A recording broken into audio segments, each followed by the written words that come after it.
Sa gitna ng nakasisilaw na liwanag ng mga hiyas at marangyang pagdiriwang, isang amang bulag sa yaman, ang walang kamalay-malay na ang kanyang kaisa-isang anak ay dahan-dahan ng kinikitil ng dilim sa ilalim mismo ng kanilang mansyon. Habang ang bawat tawa ng kanyang bagong asawa ay tila musika sa kanyang pandinig, bawat patak naman ng luha ng munting si Bituin ay isang sigaw na walang nakakarinig. Isang maling tiwala ang naging mitya upang maging bilangguan ang sarili nilang tahanan, kung saan ang laso ng pagtataksil ay dahan-dahang humahalo sa kanilang iniinom na kape. Paano mo ililigtas ang iyong dugo't laman kung ang kaaway ay ang mismong taong kayakap mo sa bawat gabi? Hanggang kailan mananatiling nakasara ang pinto ng basement bago tuluyang maglaho ang huling ningning ng munting Bituin? Ang gabing iyon sa Villa Canlungan ay puno ng kislap ng mga kristal na chandelier at tunog ng mamahaling baso na nagkakabungguan. Suot ang kanyang pinakamahal na tuxedo, nakatayo si Lakan Bayani sa gitna ng malawak na bulwagan, tinatanggap ang mga pagbati mula sa kanyang mga kasosyo sa negosyo. Matapos ang ilang buwang pagtatrabaho, sa wakas ay nakuha na niya ang pinakamalaking kontrata sa kasaysayan ng kanyang kumpanya. Ngunit sa kabila ng ingay ng tawanan at papuri, may isang bahagi ng puso ni Lakan na tila hindi mapakali. Ang kanyang paningin ay madalas na lumingon sa itaas, sa hagdanang patungo sa mga silid sa ikalawang palapag. Masyadong malalim ang iniisip ng aking matagumpay na asawa. Isang malambing na tinig ang bumasag sa kanyang pagkalingat.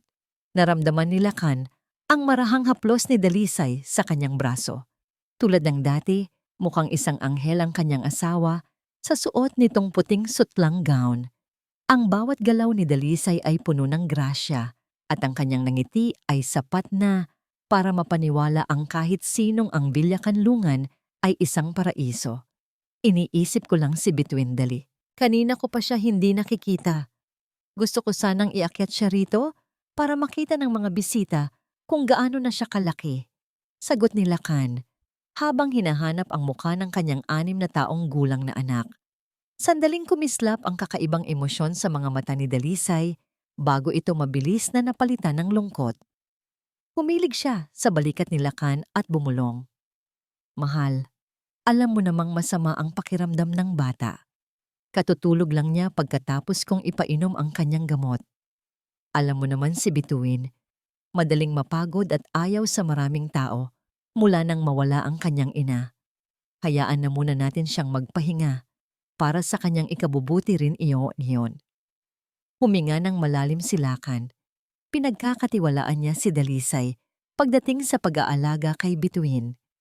Simula nang ikasal sila 1 taon na ang nakararaan, ipinakita ni Dalisay ang lahat ng katangian ng isang mapagmahal na ina. Kahit na hindi pa rin nagsasalita si Bituin hanggang ngayon, naniwala si Lakan sa sinabi ni Dalisay na ito ay dahil sa trauma ng pagkawala ng kanyang unang asawa.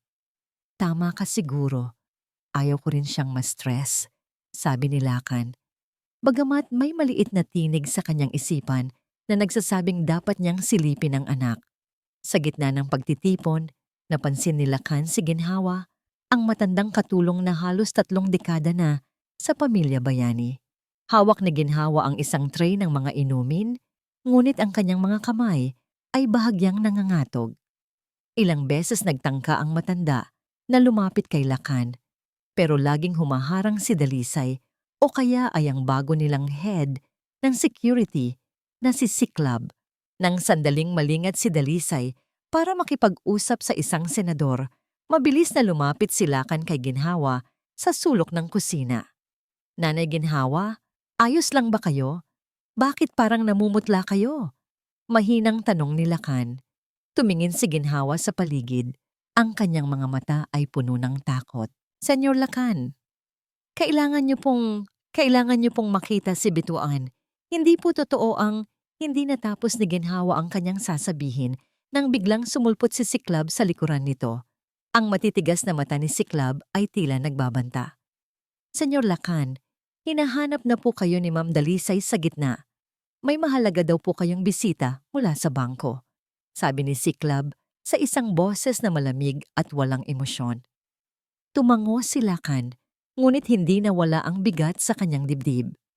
Bakit ganoon na lamang ang takot sa mga mata ni Ginhawa? At bakit parang bawat galaw sa loob ng kanyang sariling bahay ay binabantayan na ngayon? Habang pabalik sa bulwagan, dumaan si Lakan sa gilid ng mahabang hapagkainan na puno ng dekorasyon. Nang yumuko siya para ayusin ang kanyang sapatos na bahagyang lumuwag, may napansin siyang isang bagay na kumikinang sa ilalim ng madilim na sulok ng lamesa, malapit sa isang malaking paso ng bulaklak. Dinampot niya ito. Ito ay isang maliit na keping buhok na may disenyong bituin. Ang paboritong keping bituin na huling ibinigay ng kanyang pumanaw na ina. Ngunit nang pagmasdan niya itong mabuti sa ilalim ng ilaw, nanigas ang buong katawan ni Lakan. Ang keping iyon ay hindi lamang galing sa pagkakaipit. Ito ay bali. At sa gilid ng kulay gintong bituin ay may tuyong bahid ng matingkad na pulang kulay. Dugo. Tumingala si Lakan at nakita niya si Dalisay sa malayo. Nakangiti habang humahawak ng baso ng champagne, tila isang perpektong asawa sa harap ng lahat. Ngunit sa unang pagkakataon, naramdaman ni Lakan ang isang malamig na kilabot na gumapang sa kanyang buong pagkatao.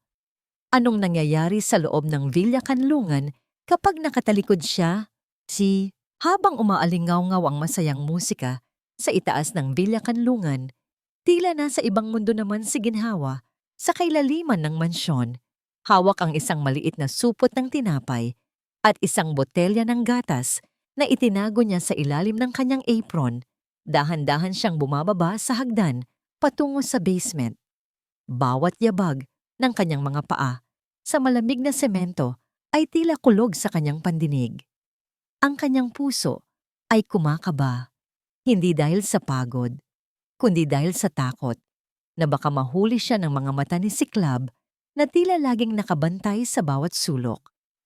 Ang basement ng Villa Kanlungan ay dating imbakan ng mga mamahaling alak. Ngunit ngayon, isa na itong madilim at abandonadong espasyo. Sa pinakasulok nito, sa likod ng malalaking estante, ay may isang maliit na silid na walang bintana. Doon, sa loob ng kadiliman, ay naroroon ang munting bituin na unti-unti nang nawawalan ng ningning. Bituin, anak, narito na si Nanay Ginhawa, bulong ng matanda habang dahan-dahang binubuksan ang maliit na trangka ng pinto. Isang munting anino ang gumalaw sa sulok ng silid. Nakita ni Ginhawa ang kanyang alaga. Ang batang dati ay puno ng tawa. Ngayon ay nakabaluktot sa isang manipis na kutsyon. Yakap-yakap ang kanyang mga tuhod. Ang kanyang mga mata, na dati ay kasing kislap ng mga bituin, ay puno na ngayon ng matinding takot. Mabilis na lumapit si Ginhawa at iniabot ang pagkain. Kumain ka na, anak. Pasensya ka na. Ito lang ang naitago ko. Hindi kasi ako pinapalapit ni Ma'am Dalisay sa kusina maghapon. Nanginginig ang mga kamay ni Bituin habang kinukuha ang tinapay. Wala siyang imik. Ni isang tunog ay walang lumalabas sa kanyang bibig. Ang tanging naririnig lamang ni Ginhawa ay ang mabilis na paghinga ng bata. Huwag kang mag-alala, anak. Sinubukan kong kausapin ang papa mo kanina. Malalaman din niya ang lahat. Ililigtas ka niya rito. Pag-alo ng matanda habang hinahaplos ang madusing na buhok ng bata. Ngunit bago pa man makasagot ang bata sa pamamagitan ng pagtango, narinig ni Ginhawa ang mga yabag ng sapatos na pababa sa hagdan.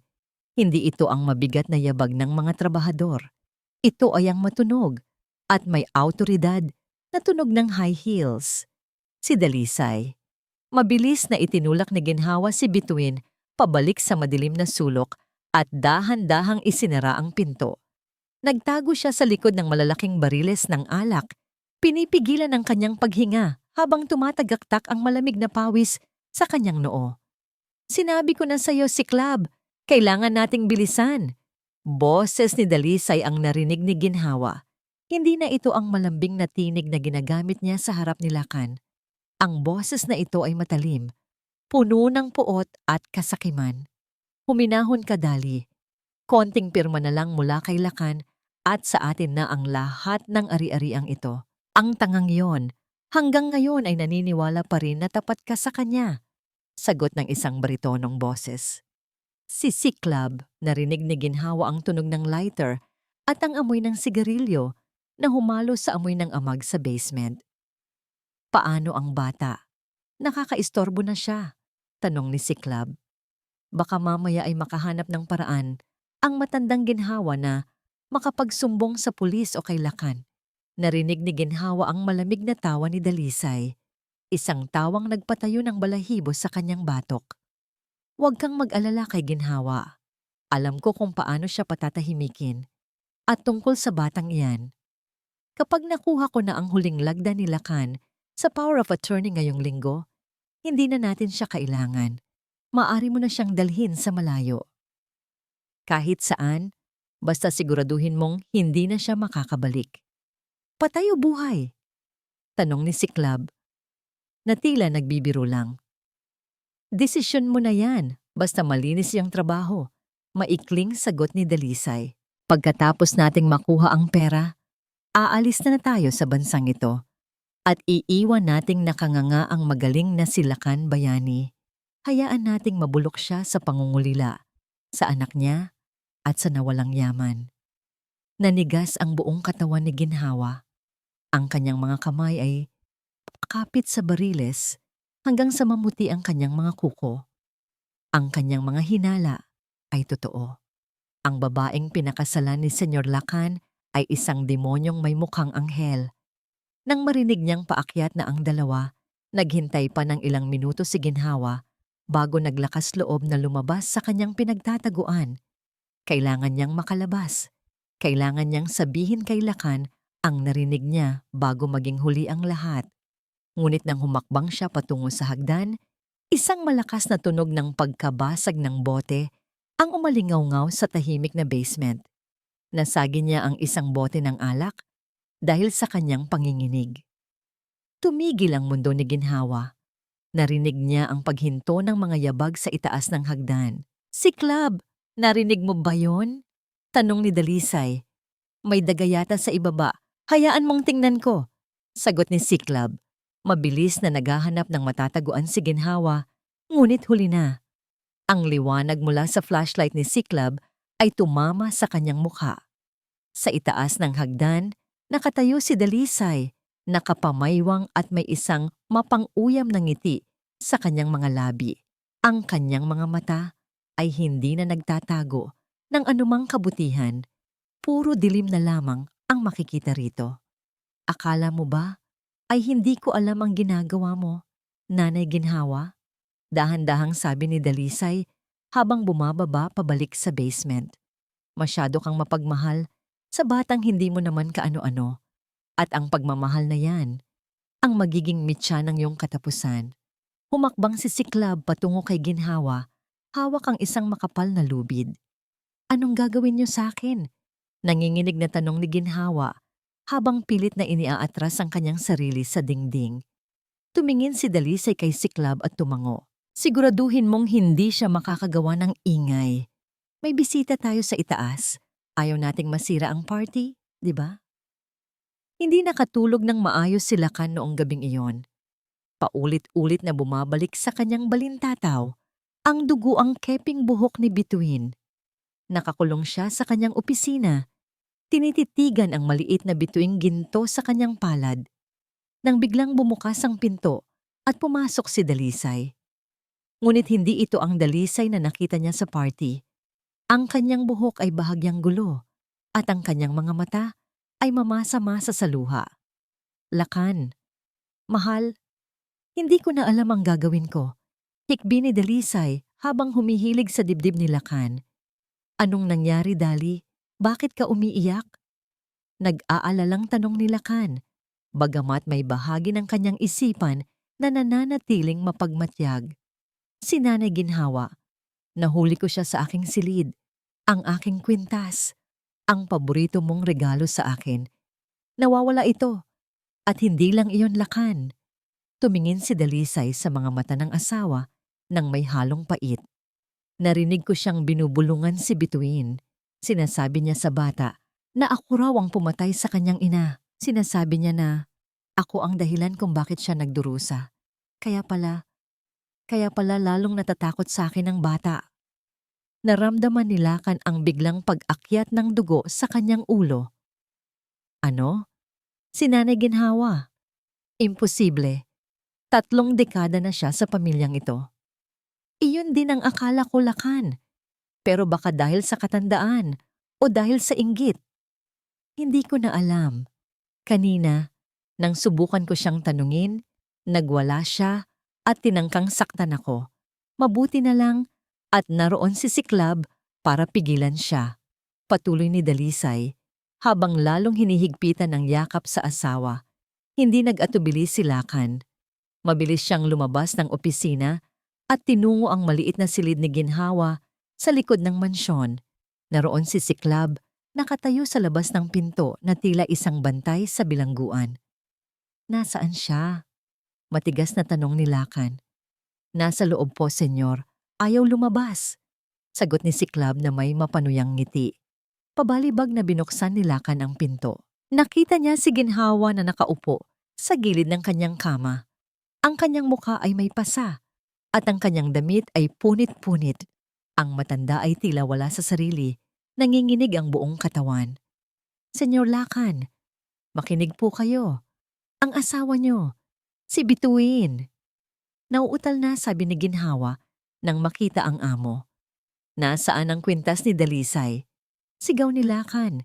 Hindi pinakinggan ang pakiusap ng matanda. Wala po sa akin. Hindi ko po ninakaw. Hindi natapos ni Ginhawa ang kanyang sinasabi nang biglang ituro ni Siklab ang ilalim ng una ng matanda.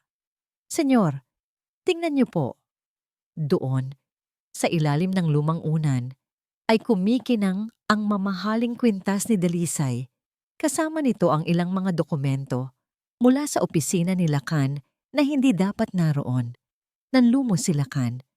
Ang taong itinuring niyang pangalawang ina, ang huling koneksyon niya sa kanyang kabataan, ay tila nagtaksil sa kanya.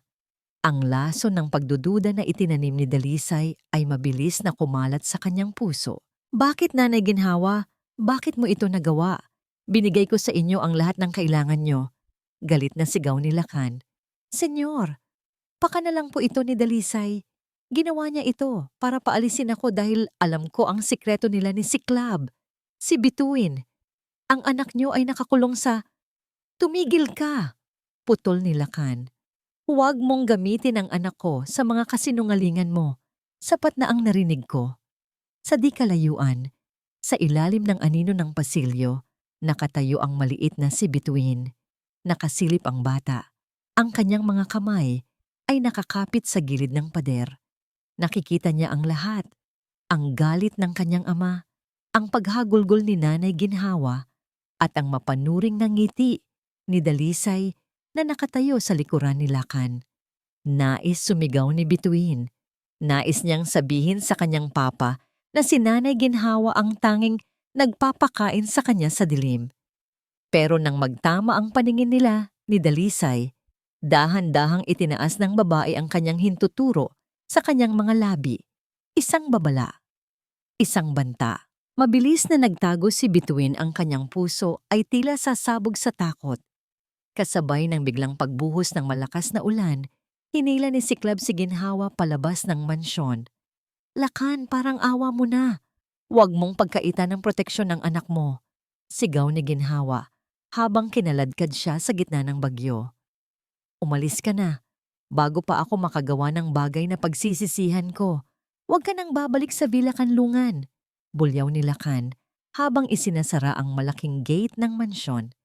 Nakatayo si Lakan sa gitna ng ulan, hingal na hingal. Sa kanyang likuran, lumapit si Dalisay at binalot siya ng isang tuyong tuwalya. Hayaan mo na siya, Lakan. Ang mahalaga, ligtas na tayo ngayon. Malambing na sabi ni Dalisay. Tumingala si Lakan sa langit.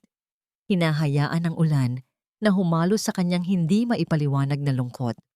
Hindi niya alam na sa pagpapaalis niya kay ginhawa, itinapon niya ang tanging kalasag na meron ng kanyang anak laban sa mga lobong nasa loob mismo ng kanyang tahanan. 3 araw na ang nakalilipas mula nang paalisin si Nanay Ginhawa. Ngunit ang katahimikan sa loob ng Villa Kanlungan ay tila isang mabigat na kumot na sumasakal kay Lakan. Sa bawat sulok ng mansyon, tila naririnig pa rin niya ang huling pagsigaw ng matanda. Isang babalang pilit niyang ibinaon sa limot, pero ayaw siyang tantanan. Kakaiba ang katahimikan ng bahay ngayon, hindi ba Dali? Tanong ni Lakan habang nasa hapagkainan sila isang umaga.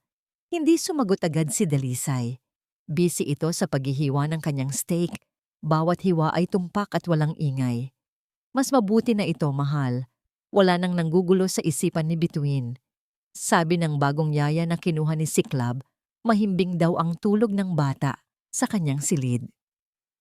Gusto ko siyang makita bago ako umalis, sabi ni Lakan habang tumatayo. Mabilis na tumayo rin si Dalisay at humarang sa kanyang daan. Wag na Lakan, alam mo namang sensitibo ang bata sa ganitong oras.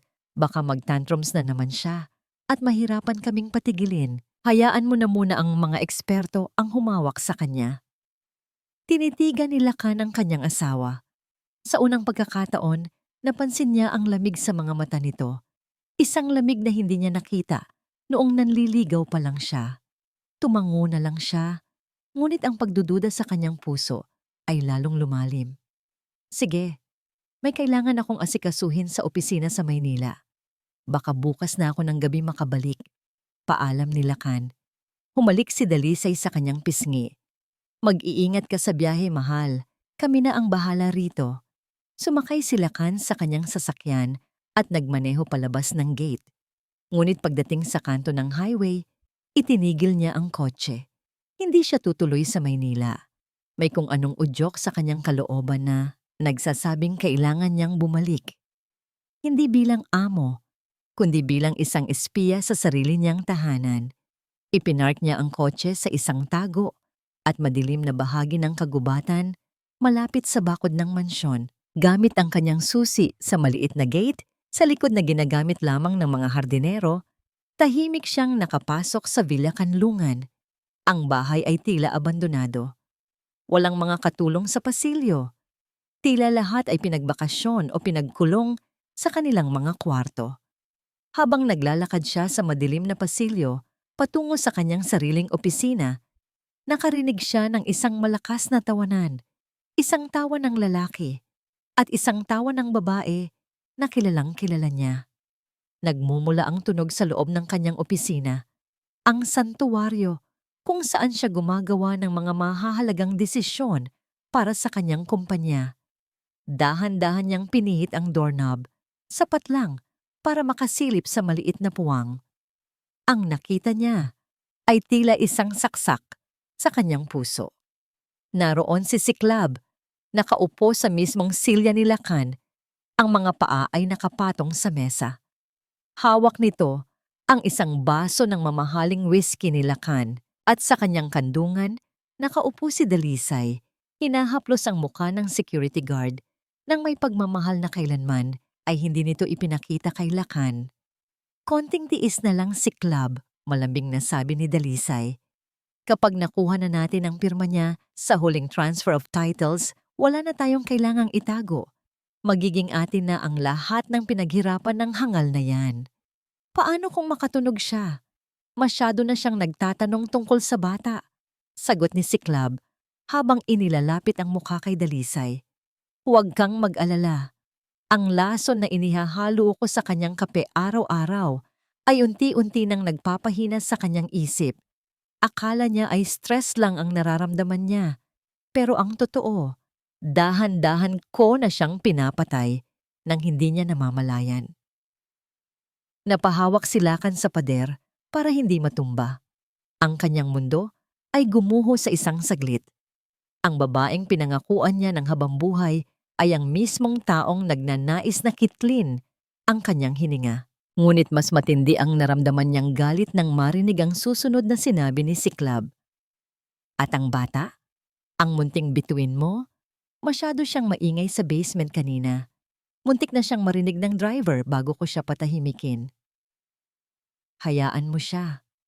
Pagkatapos ng pirmahan sa Biyernes, dalhin mo na siya sa dating warehouse sa probinsya. Alam mo na ang gagawin mo doon. Ayaw ko nang makita ang mukha ng batang yan. Paalala siya sa unang asawa ni Lakan na kinamumuhian ko. Nanlamig ang buong katawan ni Lakan. Basement? Ang kanyang anak ay wala sa silid nito sa itaas. Ang kanyang munting bituin ay nasa ilalim ng lupa. Sa madilim at malamig na basement, paalis na sana si Lakan para sumugod nang makita niyang tumayo ang dalawa at naglakad patungo sa pinto. Mabilis siyang nagtago sa likod ng isang malaking estatwa sa pasilyo. Nakita ni Lakan si Siklab na lumabas mula sa kanyang opisina. Ang kanyang opisina, nakatabi lang ng kanilang master bedroom na tila ba siya ang may-ari ng bahay. Ang bawat haplos ni Siklab sa baywang ni Dalisay ay tila isang sampal sa dangal ni Lakan. Nang makalayo na ang dalawa, naiwan si Lakan sa dilim, nanginginig ang mga kamay sa matinding puot at pagsisisi. Ngayon ay malinaw na ang lahat. Ang bawat salita ni Nanay Ginhawa, ang dugo sa keping buhok, ang pananahimik ni Bituin, lahat ay piraso ng isang madugong puzzle. Hindi siya pwedeng magkamali ngayon. Isang maling galaw at baka mawala sa kanya ang lahat, lalo na ang kanyang anak. Dahan-dahan, sa gitna ng kadiliman ng gabi, tinungo ni Lakan ang daan patungo sa hagdan ng basement. Ang kanyang puso ay sumisigaw ng pangalan ng kanyang anak, habang ang kanyang isip ay naghahanda na para sa isang madugong pagtutuos. Bawat baitang ng hagdan patungo sa basement ay tila isang hakbang patungo sa impyerno para kay Lakan. Ang amoy ng amag at luma ay lalong tumitindi habang bumababa siya sa kailaliman ng mansyon. Walang ilaw ang nakabukas, kaya't tanging ang liwanag mula sa kanyang cellphone ang nagsisilbing gabay niya sa madilim at malamig na pasilyo. Bituin, bulong niya sa hangin, ang kanyang boses ay nanginginig sa takot na baka huli na siya. Narating niya ang dulo ng pasilyo sa likod ng malalaking estante ng alak. Doon, nakita niya ang isang luma at kalawanging pinto na may maliit na rehas sa taas. Hindi ito silid. Ito ay isang kuta, isang kulungan. Sumilip si Lakan sa rehas. Nanlumo siya sa kanyang nakita. Sa gitna ng silid na halos walang gamit kundi isang manipis na kutsyon, nakaupo si Bituin. Ang kanyang munting anak ay nakasuot pa rin ng damit na suot nito noong gabi ng party. Ngayon ay marumi na at punit-punit. Nakita ni Lakan ang mga pasa sa braso ng bata. At ang masakit pa rito, ang mga mata ni Bituin ay tila wala ng buhay, nakatitig lamang sa kawalan. Biglang narinig ni Lakan ang pagbukas ng pinto sa itaas ng hagdan. Mabilis niyang pinatay ang ilaw ng kanyang cellphone at nagtago sa likod ng isang malaking bariles ng alak. Bumaba si Dalisay. May dalang isang maliit na tray ng pagkain. Kung pagkain ngang maituturing ang isang mangkok ng kanin na may sabaw ng tubig. Sinisipa niya ang pinto ng kulungan ni Bituin para ito bumukas. "O, kumain ka na, batang pipi," malupit na sabi ni Dalisay. "Huwag kang tumitig sa akin ng ganyan. Kung hindi dahil sa'yo, matagal ko nang nakuha ang lahat mula sa tatay mong tanga." Nakita ni Lakan kung paano nanginig si Bituin. Sinubukan ng bata na lumayo, pero mabilis siyang hinila ni Dalisay sa buhok. Aray! Isang mahinang daing ang lumabas sa bibig ni Bituin. "Ay, marunong ka palang dumaing?" Pangungutya ni Dalisay. "Akala ko ay tuluyan ka nang naging tuod. Tandaan mo ito, Bituin. Huwag na huwag kang magtatangkang gumawa ng ingay. Dahil sa oras na malaman ni Lakan ang kinalalagyan mo, sisiguraduhin ko na hinding-hindi mo na siya muling makikita. Papatayin ko siya sa harap mo. Naintindihan mo?" Padabog na iniwan ni Dalisay ang pagkain sa sahig at lumabas ng silid. Narinig ni Lakan ang paglock ng pinto mula sa labas. Nanatili siyang nakatago. Ang kanyang mga kamao ay nakakuyom hanggang sa bumaon ang kanyang mga kuko sa kanyang palad. Gusto niyang sumugod, gusto niyang sakalin ang babaeng iyon, pero alam niyang kailangan niyang maging matalino. Nang makalayo na si Dalisay, dahan-dahang lumapit si Lakan sa pinto. Bituin! Bituin, anak! Napalingon ang bata. Nang makita ang mukha ng kanyang ama sa maliit na rehas, nanlaki ang kanyang mga mata. Hindi siya sumigaw. Sa halip, ang mga luha ay nagsimulang dumaloy nang walang humpay sa kanyang mga pisngi. Itinaas niya ang kanyang maliliit na kamay. Pilit na inaabot ang rehas. Papa! Isang paos at basag na tinig ang lumabas sa bibig ni Bituin. Patawarin mo ako, Bituin. Patawarin mo ang bulag mong ama. Hikbi ni Lakan. Ang kanyang mga daliri ay pilit na pumasok sa pagitan ng mga rehas para lamang mahawakan ang nanginginig na kamay ng kanyang anak. Naramdaman niya ang init ng maliliit na palad ni Bituin. Isang init na tila nagpaalab sa natitirang lakas sa kanyang katawan. Ililigtas kita, anak. Pangako, hinding-hindi ka na matutulog sa dilim. Sinubukan ni Lakan na sirain ang trangka ng pinto gamit ang kanyang buong lakas. Ngunit sa bawat paghila niya, naramdaman niya ang isang matinding hilo. Ang kanyang paningin ay nagdidilim at ang kanyang mga tuhod ay nanghihina. Naalala niya ang sinabi ni Dalisay kanina sa opisina, ang lason sa kanyang kape. Unti-unti na siyang kinakain ng chemical na yon. Huwag ngayon! Please, huwag ngayon! Pagmamakaawa ni Lakan sa sariling katawan. Masyado ka kasing mapusok, Lakan. Sinabi ko naman sa iyo na masama ang sobrang pagtatrabaho, hindi ba? Isang boses ang umalingaw-ngaw mula sa madilim na bahagi ng basement. Napatigil si Lakan. Mula sa anino, lumabas si Siklab. Hawak nito ang isang mabigat na golf club na kinuha mula sa gamit ni Lakan sa itaas. May nakakatakot na ngisi sa kanyang muka at ang kanyang mga mata ay tila nagliliyab sa tuwa dahil sa huling sandali ng kanyang biktima.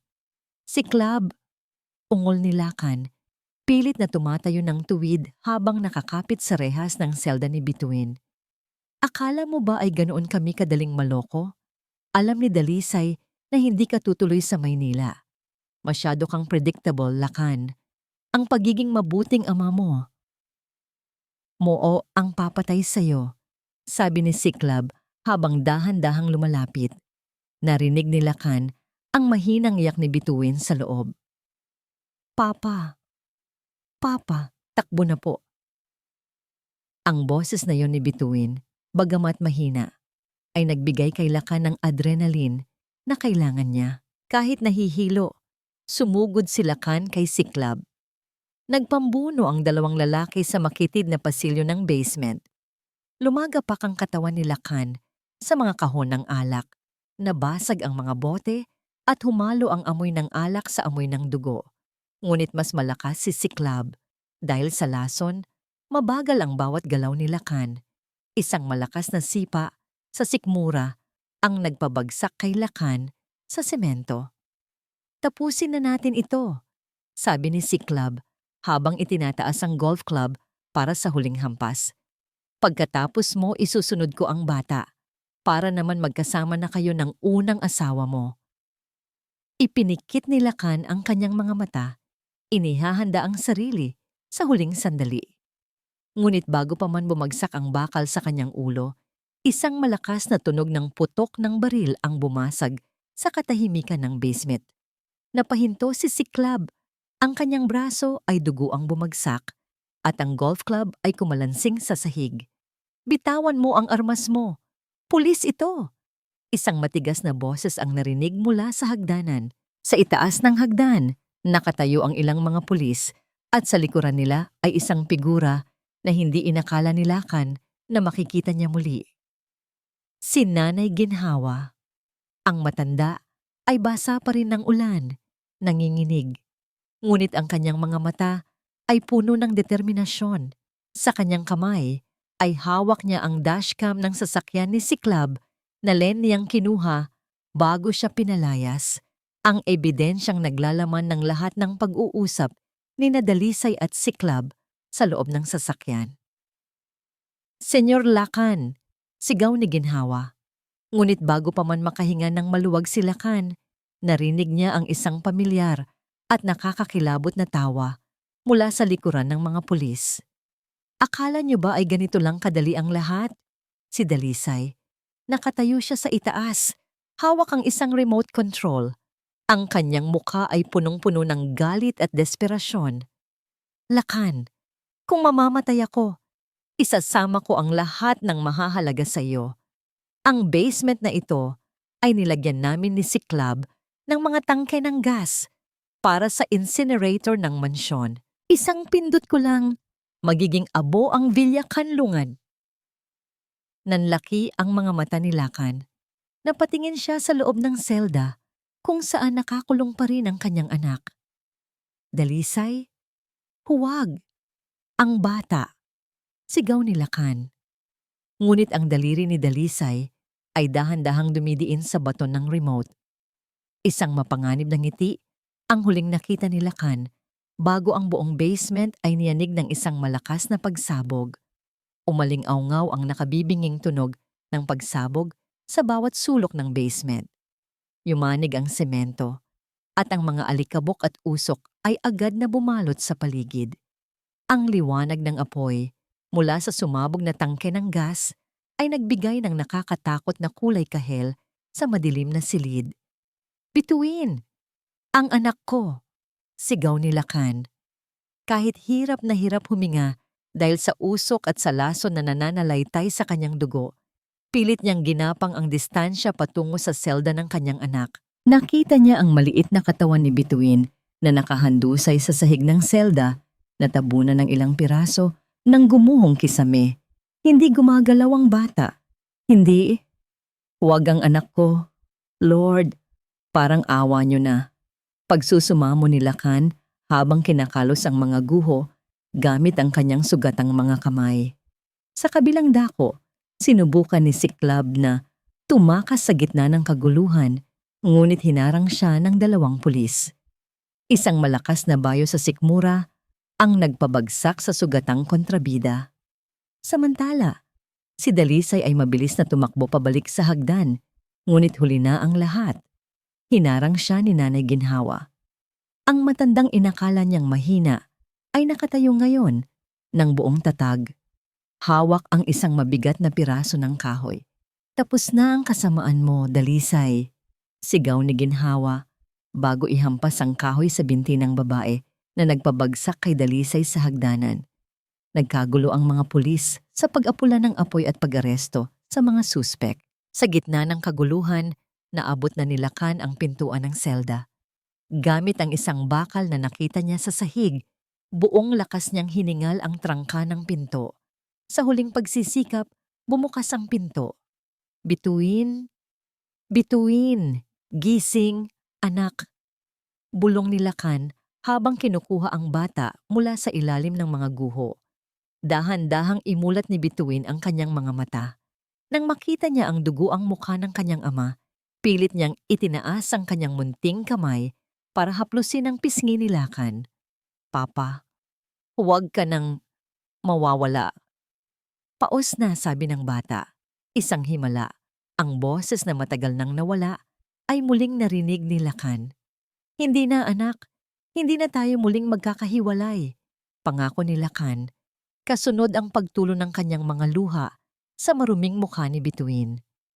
Binuhat ni Lakan ang anak ng buong ingat, kahit na ang bawat hakbang niya ay tila paglakad sa ibabaw ng nagbabagang uling.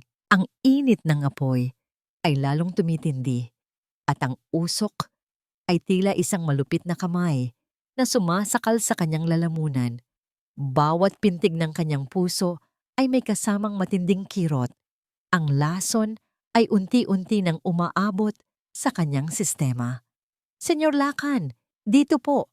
Bilisan niyo. Tawag ni Nanay Ginhawa mula sa bungad ng hagdanan.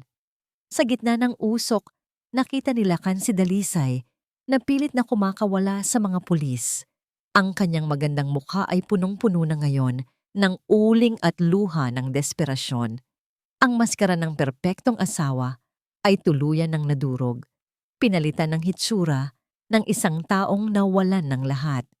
Lakan, patawarin mo ako. Si Siklab ang may kasalanan ng lahat. Sigaw ni Dalisay, pilit na nagmamakaawa. Ngunit hindi man lang lumingon si Lakan. Ang tanging mahalaga sa kanya ay ang munting buhay na hawak niya sa kanyang mga bisig. Nilagpasan niya si Dalisay na parang isang estranghero, isang anino ng nakaraang nais na niyang ibaon sa limot. Nang makalabas sila sa mansyon, sinalubong sila ng malamig na hangin ng gabi at ang nakakasilaw na ilaw ng mga sasakyan ng pulis at ambulansya.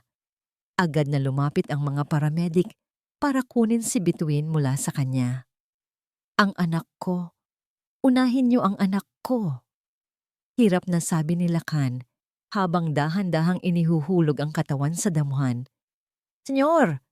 Senyor Lakan! Sigaw ni Nanay Ginhawa habang tumatakbo patungo sa kanya. Ramdam ni Lakan ang unti-unting paglamig ng kanyang mga kamay. Ang kanyang paningin ay nagsimulang maging malabo.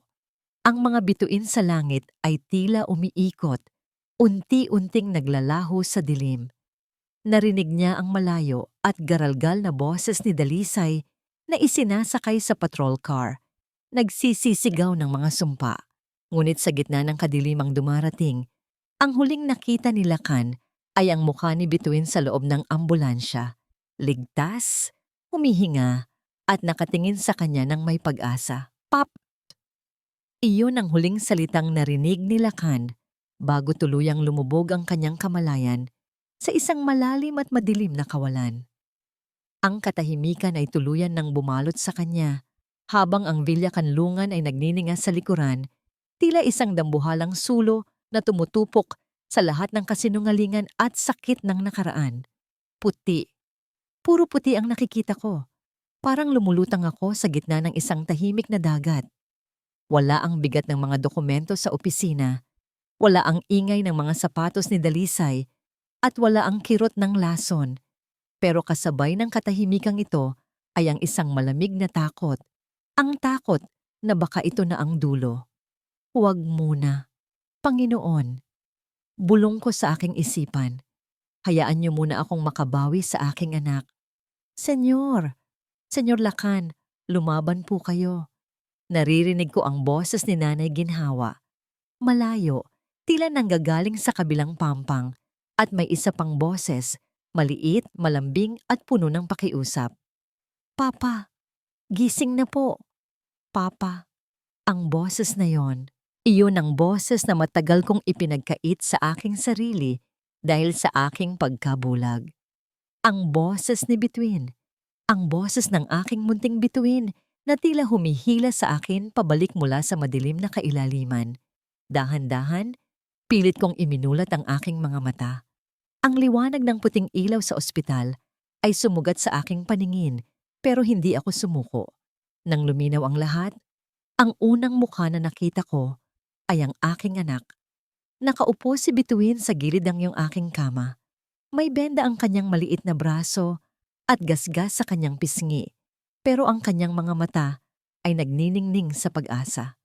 Sa likuran niya, nakatayo si Nanay Ginhawa na walang tigil sa pagpunas ng kanyang mga luha. Salamat sa Diyos. Gising na ang senyor, bulalas ni Nanay Ginhawa. Pilit kong iginalaw ang aking kamay para hawakan si Bituin. Agad niyang hinuli ang aking mga daliri at hinalikan ang aking palad. Ang bawat patak ng kanyang luha na bumabagsak sa balat ko ay tila mas mabisang gamot kaysa sa anumang swerong nakakabit sa akin. Pumasok ang doktor. Ang kanyang mukha ay seryoso pero may bakas ng ginhawa. Mapalad kayo, Mr. Bayani. Ang mga pulis ay nakakuha ng mga bote ng gamot sa tagong drawer ni Dalisay. Doon namin natukoy ang eksaktong lason na ibinibigay sa inyo. Naituro rin ni Nanay Ginhawa ang mga herbal na tsa na ipinapainom sa inyo, kaya mabilis naming naibigay ang tamang antidote. Tumingin ako sa kisame, humihinga ng malalim. Ang bawat hangin na pumapasok sa aking baga ay parang isang regalo. Nasaan? Nasaan sila? Tanong ko sa isang paos na boses. Nasa ilalim na po ng kustodya ng mga awtoridad, sina Dalisay at Siklab, Senyor. Sagot ni Nanay Ginhawa. Hindi na po sila makakalapit sa inyo. Ang ebidensyang nakita sa dashcam at ang testimonya ng mga tauhan sa bahay na tinakot nila, sapat na yon para mabulok sila sa kulungan. Ipinikit ko ang aking mga mata. Hindi galit ang nararamdaman ko, kundi isang matinding pagpapakumbaba. Ang lahat ng yaman ko, ang lahat ng kapangyarihan ko sa mundo ng real estate ay walang silbi kung wala ang katapatan ni Nanay Ginhawa at ang tibay ng loob ni Bituin. Nanay Ginhawa, tawag ko sa matanda. Lumapit siya sa akin. Ang kanyang mga mata ay puno ng malasakit. Patawarin niyo ako. Pinagtabuyan ko kayo sa gitna ng ulan. Naniwala ako sa mga kasinungalingan. Umiling ang matanda at hinawakan ang aking balikat. Wala na po yon, senyor. Ang mahalaga ay ligtas na kayong mag-ama. Ang sugat sa puso ay naghihilom din basta't may pagmamahal. Tumingin ako kay Bituin. Ngumiti siya sa akin. Isang tunay na ngiti na matagal ko nang hindi nakikita. Sa sandaling iyon, alam ko na ang tunay na laban ay tapos na. Wala na ang dilim ng basement. Wala na ang laso ng pagdududa. Ngunit habang tinititigan ko ang aking anak, napansin ko ang isang bagay sa kanyang leeg. Isang maliit na kwintas na may pendant na hugis puso. Iyon ang laket ng kanyang yumaong ina. Isang bagay na akala ko ay matagal nang nawala o ipinatapon ni Dalisay. Itinago ko po ito, Papa, bulong ni Bituin habang hinahawakan ng laket. Sabi ni Mami sa panaginip ko, huwag ko daw pong bibitawan dahil ito ang magtuturo sa inyo pabalik sa akin. Naramdaman ko ang muling pagbara ng aking lalamunan, hindi dahil sa lason, kundi dahil sa labis na pagsisisi at pagmamahal. Ang batang ito, sa kabila ng lahat ng hirap at dilim na naranasan niya sa ilalim ng sarili naming bahay, ay mas matatag pa sa akin. Siya ang tunay na bayani sa kwentong ito. Papa, huwag ka na pong iiyak, sabi ni Bituin habang pinupunasan ng luha sa aking mga mata gamit ang kanyang maliliit na daliri. Dito na po ako, hindi na po ako aalis. Yumakap si Bituin sa aking dibdib at sa unang pagkakataon sa loob ng mahabang panahon, naramdaman ko ang tunay na kapayapaan. Wala na ang kaba, wala na ang bigat. Ang tanging naririnig ko na lang ay ang mahinang tibok ng puso ng aking anak. Ang pinakamagandang musika na narinig ko sa buong buhay ko. Lumipas ang ilang oras at dahan-dahang sumilip ang unang sinag ng araw sa bintana ng ospital. Ang dilim ng gabi ay tuluyan nang napalitan ng liwanag ng bukhang liwayway. Tumingin ako sa labas, sa malawak na kalangitan ng lalawigan ng silang araw. Alam ko, malayo pa ang lalakbayin namin para tuluyang maghilom ang mga sugat ng nakaraan. Marami pang gabi na baka managinip kami ng masama tungkol sa basement o sa apoy. Pero habang hawak ko ang kamay ni Bituin at habang naririyan si Nanay Ginhawa sa aming tabi, alam kong kakayanin namin. Hindi na ako ang lakan bayani na laging nakatingin sa mga titulo ng lupa at kontrata. Ngayon, isa na lang akong ama na nahanap ang kanyang pinakamahalagang kayamanan sa gitna ng trahedya. Isinandal ko ang aking ulo sa unan at pinagmasdan ang aking anak na dahan-dahan nang nakakatulog sa aking tabi habang ang init ng araw ay humahaplos sa aming mga balat. Sa wakas, tapos na ang ulan. Sa wakas, malaya na kami. Muling ipinikit ni Lakan ang kanyang mga mata, hindi dahil sa panghihina, kundi dahil nasa lalim ng pasasalamat. At sa kanyang muling pagmulat, ang nakita niya ay ang pinakamagandang tanawin sa mundo, ang nanggigising na ngiti ng kanyang munting bituin sa ilalim ng liwanag ng umaga. 6 na buwan ang lumipas, ang Villa Kanlungan ay hindi na ang madilim at nakakatakot na mansyong puno ng lihim. Ngayon, ang bawat bintana ay nakabukas, hinahayaang pumasok ang sariwang hangin at ang init ng araw ng lalawigan ng silang araw. Ang amoy ng amag at lason ay napalitan na ng bango ng mga namumukadkad na sampaguita at rosal sa paligid ng hardin. Nakatayo si Lakan sa balkonahe, pinagmamasdan ang malawak na bakuran. Hindi na ang mga blueprint ng mga bagong gusali ang hawak niya, kundi isang tasa ng mainit na tsokolate na ginawa ni Nanay Ginhawa. Senyor Lakan, narito na po ang mga papeles mula sa korte. Tawag ni Nanay Ginhawa. Hindi na siya basta katulong ngayon. Si Nanay Ginhawa na ang tumatayong tagapamahala ng buong mansyon. At higit sa lahat, siya ang naging sandigan ng pamilya. Suot niya ang isang malinis at maayos na uniforme at ang kanyang mukha ay wala na ang bakas ng takot, kundi kapayapaan na lamang. Binuksan ni Lakan ang folder. Ito ang huling hatol ng korte. Si Dalisay Agusan at Sikla Valderrama ay napatunayang may sala sa mga kasong frustrated murder, child abuse, at falsification of documents.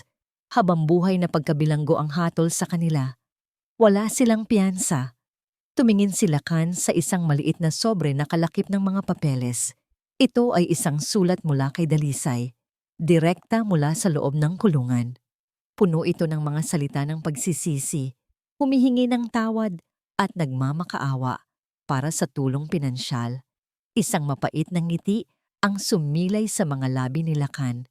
Dahan-dahan, pinunit niya ang sulat sa maliliit na piraso at hinayaan ang hangin na tangayin ang mga ito palabas ng balkonahe.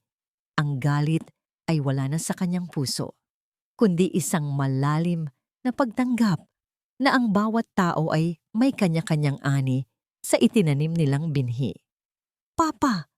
Papa! Tingnan mo ang ginawa ko! Isang masayang tinig ang pumutol sa kanyang malalim na pag-iisip. Tumakbo si Bituin patungo sa kanya.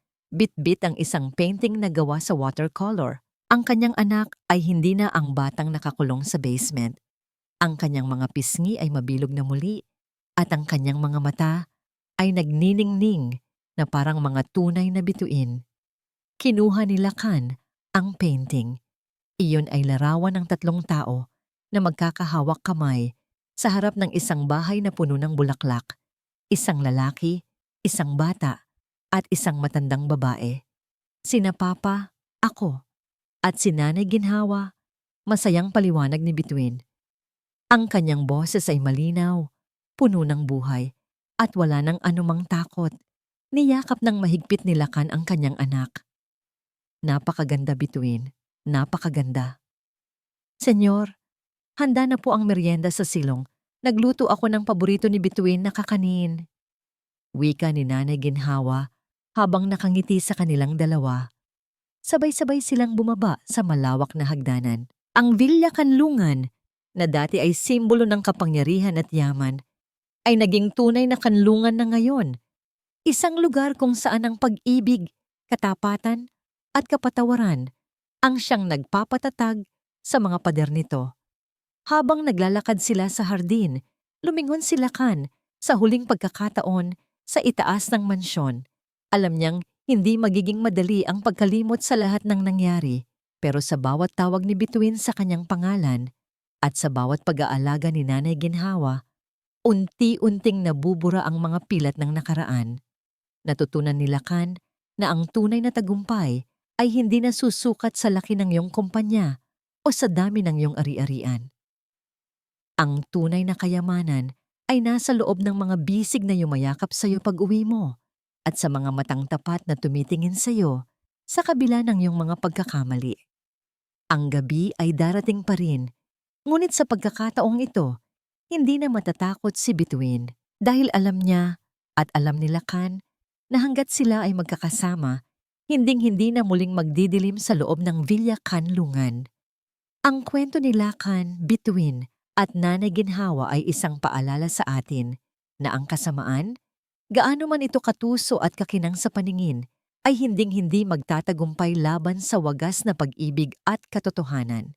Minsan, ang mga taong inaakala nating maliit o katulong lamang sa ating buhay, gaya ni Nanay Ginhawa, ang siyang gagamitin ng tadhana upang iligtas tayo sa ating sariling pagkabulag. Huwag nating hayaan na ang ating mga ambisyon at yaman ang maglayo sa atin sa ating mga mahal sa buhay. Sa huli, ang pamilya ang ating tunay na kanlungan sa gitna ng anumang unos ng buhay. Maraming salamat po sa inyong matiyagang pakikinig sa kwento ni Lakan at Bituin mula sa simula hanggang sa wakas. Sana ay nagbigay ito ng inspirasyon at aral sa inyong mga puso bago kayo magpahinga ngayong gabi. Ano po ang inyong naging paboritong bahagi ng kwento? May mga karanasan din ba kayo kung saan ang katotohanan ang nagligtas sa inyong pamilya? I-comment niyo po ang inyong mga saloobin sa ibaba at huwag kalimutang sabihin kung anong uri ng kwento ang gusto ninyong mapakinggan sa susunod. Hindi dito nagtatapos ang ating paglalakbay. Marami pa pong kwentong kasing ganda at mas puno ng aral dito sa aming channel. Kung nagustuhan niyo ang kwentong ito, i-like, i-share sa pamilya at mga kaibigan at mag-subscribe na rin para lagi kayong updated sa mga susunod pa naming kwento. I-click niyo ang notification bell para kayo ang unang makarinig kapag may bago kaming upload. Pagpalain po kayo ng Panginoon, kayo at ang inyong buong pamilya. Hanggang sa muli.